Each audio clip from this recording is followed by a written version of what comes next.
It's not been getting great critical reviews, but it's already breaking box office records, including the biggest opening for a movie that debuted the same day for free on streaming. That's right, you can see this on Peacock if you'd like, or you could check it out in movie theaters. Let's talk Five Nights at Freddy's.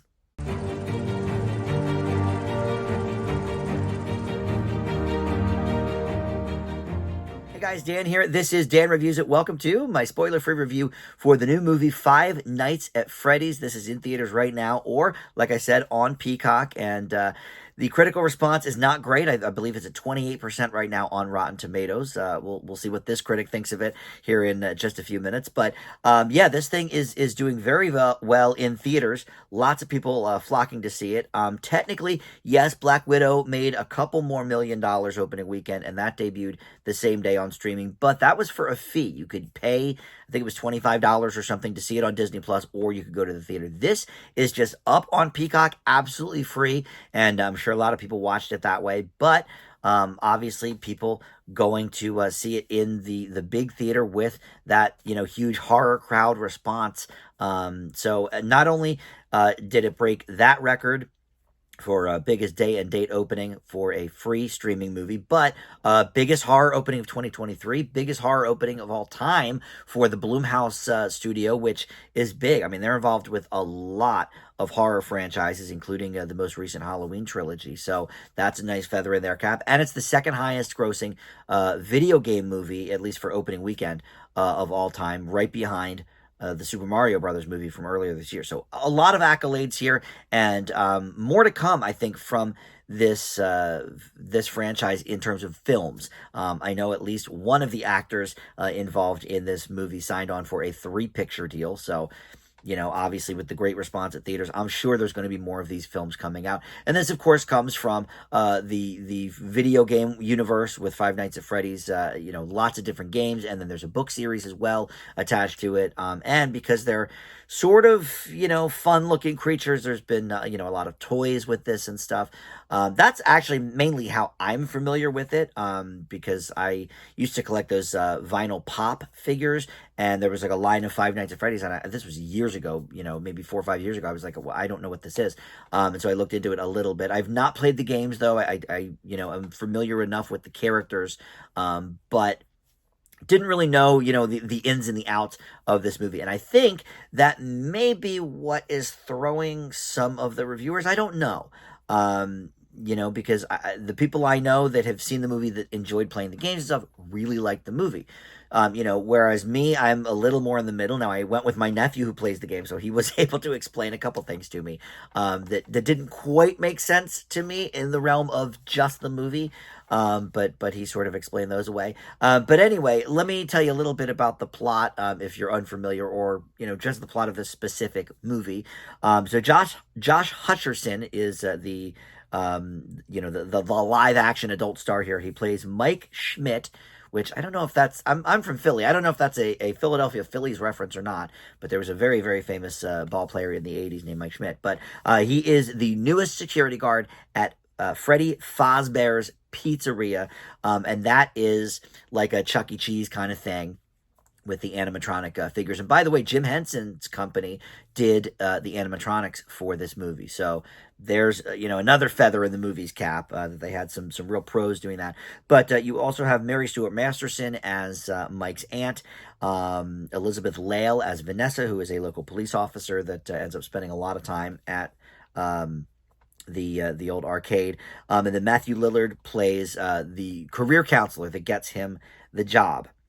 And you also have newcomer Piper Rubio as Mike's younger sister, Abby. He is taking care of her. And part of the plot here is that he is really trying to figure out through this sort of dream therapy thing how, or who, I should say, took his younger brother when they were kids. His younger brother was abducted. Nobody ever found him. Nobody ever found the abductor. And so he is, trying to figure that out. And of course, it all sort of plays into what eventually we learn is going on at Freddy Fazbear. So that's all I'll really say, I guess, about the plot. But first of all, nice to see Josh Hutcherson again. He is one of these actors who unfortunately never really grew very tall. So like Jonathan Taylor Thomas from Home Improvement, there's been a few that were child stars that sort of stopped growing. I can relate. I'm only 5'3". These people are taller than that, certainly. But, the roles for leading men, other than, I guess Tom Cruise or whatever, but I've heard he wears lifts and stuff like that. But they sort of dry up, once you kind of become an adult, you're not very menacing, X, Y, and Z. So, he had a bunch of hits as a kid actor, and that sort of kind of stopped with the Hunger Games, where he was in his late teens, early 20s at that point. And I really haven't seen too much of him lately. So it's really nice to see him in something that was such a huge hit. Matthew Lillard is always nice to see. And he's been doing horror movies for a long, long time, dating back to Scream, of course.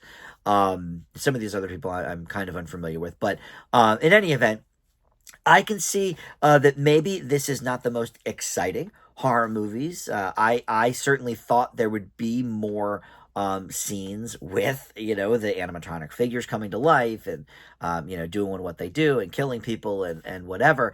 I would say this is minimal for a horror movie. Now, it is PG-13, of course, so yes, I expected the gore factor to be down a little bit, as it is friendly for, teenagers and above, I would say, or maybe even tweens. I mean, my nephew's 12, and he played the games, which are, I think, gorier than this.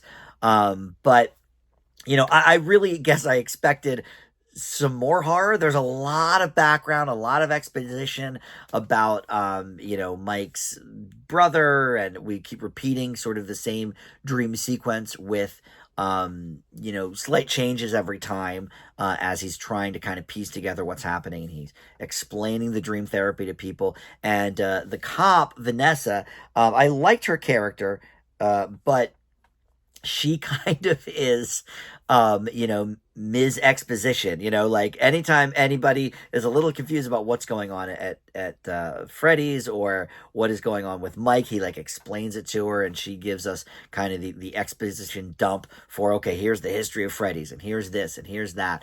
I thought maybe they were going to try some kind of romance thing with them. They didn't, which I liked. Not every movie has to have a nice romance at the center to it.